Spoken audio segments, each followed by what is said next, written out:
Well, welcome back for another chapter of the book Poetry, My Friend, Amica Poesia. Don't forget that this book has been written in two languages, and I've written some of the poems in Italian and some in English, and then they were translated to the other language. Of course, this sort of poetry can also be translated into many other languages, but I don't know them all. Maybe I can only try out one more language, and that is French. After that, I'll need the help of my friends in the language world. For after all, I have been a language teacher for many years, and well, there's a challenge to bring some of this poetry into the houses of those people who don't speak English, Italian, or French, but to speak any of the other 7,000 to 10,000 languages that exist in the world. This particular chapter is called Reflection. Reflection is something that we all do. So here we go, reflection. We all have the experience of reflecting on what we think, do, say, or dream. Reflection helps us to better ourselves. It forces us to review facts and proposals. It encourages us to meditate on our state of being. With the act of reflection, humans distinguish themselves from other beings, creating in themselves memories of the past, rationalizing the actions of the present, incorporating plans for the tomorrow. In this mixture of thoughts, we find that aid that makes us progress towards goals that are always more ambitious and creative. Reflection brings to the individual who practices it that necessary wisdom which comes from balancing our reality, our context with nature, and our relationship with other human beings and other species. Who we are and what we appear to others can be two different things. Reflection makes us understand the complexity of our existence in its relationship with the rest of the physical and spiritual world. The following poems are philosophical reflections that were born out of my being in lucid and pensive moments.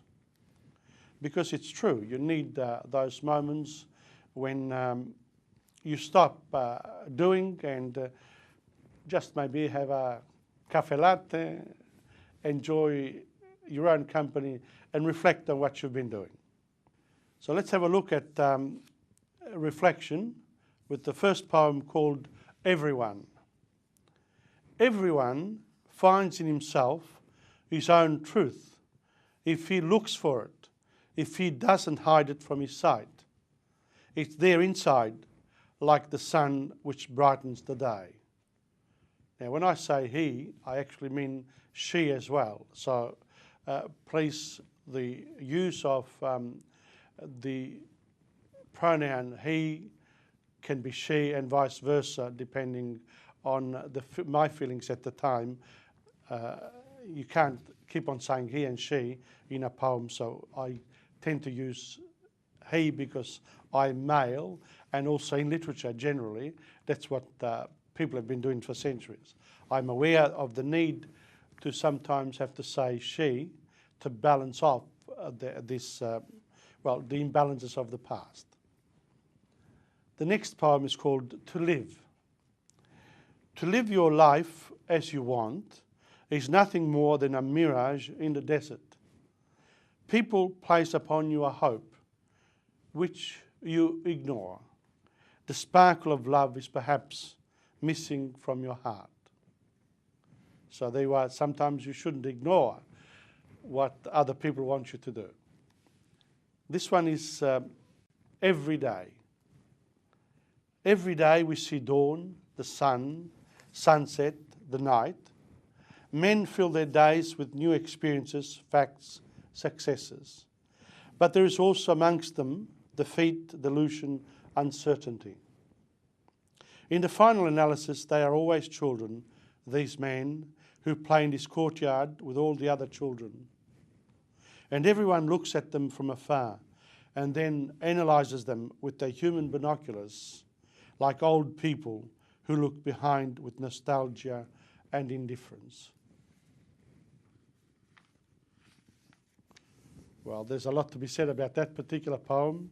I'm sure that other people have different ideas, but once you've written a poem, then it is subject to criticism, or it's also subject to other points of view. So if you have a different point of view, don't worry, it's okay. You may write a poem about it as well. The next one is drop.